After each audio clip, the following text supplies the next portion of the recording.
இது வந்து ரேட்டு கம்மியாக இருக்குன்னு கேட்பாங்க. அது நான் ரேட்டு கம்மியாக இருக்கிறத மட்டும் சொல்லிட மாட்டேன். இப்போ எல்லாம் ஒரு ரூபா கம்மியாக இருக்குது. விஜய் இடத்துல வந்து பன்னீரில் 3 ரூபா கம்மியாக இருக்குது, பட்டில் 7 ரூபா. அந்த ஒவ்வொரு பொருளுக்கு உள்ள கம்மியாக ரேட்டை மட்டும் சொல்லிடுறேன். எவ்வளோ கம்மியாக இருக்குது அது சொல்லிடுறேன். அது கணக்கு பண்ணி தான் ஃபில்லிங் போடுறோம். வராங்க மெசேஜ் பண்ணணும். எல்லாத்துக்கும் அது தெரியாது, என்ன ரேட்டுன்னு தெரியாது. நம்ம சொன்னால் மட்டுமே அவங்க ஏற்றுப்போம், புரிஞ்சுக்காது. நாங்கள் வந்து சொல்லணும், ஒருத்தர் கேட்ட கம்மியாக இருக்கு, இதெல்லாம் கம்மியாக இருக்கு மேடம், இதெல்லாம் கம்மியாக எல்லாருமே அப்படி கேட்கறதில்ல. ஒருத்தர் வந்து கேட்பாங்க, ஒருத்தர் அப்படியே கமெண்ட் போயிடுவாங்க. கேட்கற மட்டும் அதை ரெஸ்பான்ஸ் பண்ணுவாங்க. இதெல்லாம் கம்மியாக இருக்கு, கேக்கு எந்த ஐட்டம்ல உங்களுக்கு நிறைய வியாபாரம் நடக்குது? கடையில் எந்த ஐட்டம் அப்படின்னு பார்த்தீங்கன்னா, இது இந்த ஜிஎஸ்டி ரிடக்ஷன் வந்ததுக்கப்புறம் இந்த ஐட்டம் ஃபாஸ்ட்டாக மூவ் ஆகுது அப்படின்னு நீங்கள் என்ன சொல்றீங்க? பிஸ்கெட் கேக் ஐட்டம் அந்த லைட்டு அந்த கேக் ஐட்டம் தான் இருக்கும். அந்த ஐட்டம் இருக்கும். பலத்துக்கு தான் கொடுப்போம். இருந்தாலும் இது டிபார்ட்மெண்ட் எல்லாமே சேர்த்து வச்சுருக்கோம் கூட இருக்கும்.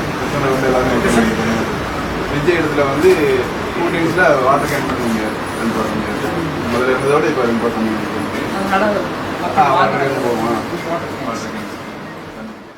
உங்களுக்கு ஒரு மாசாந்திரம் உங்கள் வீட்டிலேருந்து ரெகுலராக வாங்கக்கூடிய சாமான்னு பார்த்தீங்கன்னா ஒரு 10 ரூபா, 20 ரூபா, 30 ரூபா, இது எந்த அளவுக்கு சேமிப்பு கிடச்சிருக்கீங்க? கண்டிப்பாக ரொம்ப கிடச்சிருக்கோம்.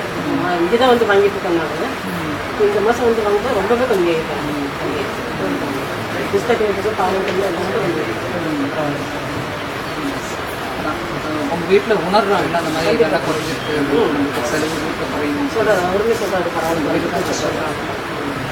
நமக்கு கம்மியாக இருக்குது. நமக்கு ஆமாங்க, மக்கள் கையில் பணம் மிஞ்சும் நீங்கள் அதை வச்சுட்டு என்ன வேணால் பண்ணலாம். உங்கள் குழந்தைங்களுக்கா இல்லை வீட்டில் செலவு பண்ணணுமா இப்போ பரவாயில்ல. அதோடு இல்லாமல் இந்த இன்கம் டேக்ஸும் குறைஞ்சிருக்கு. அதனால சம்பளம் வாங்குற கேட்டகரியில் இருக்கிறவங்களுக்கு 12 லட்சம் வரைக்கும் வரி கட்ட போயிடுது.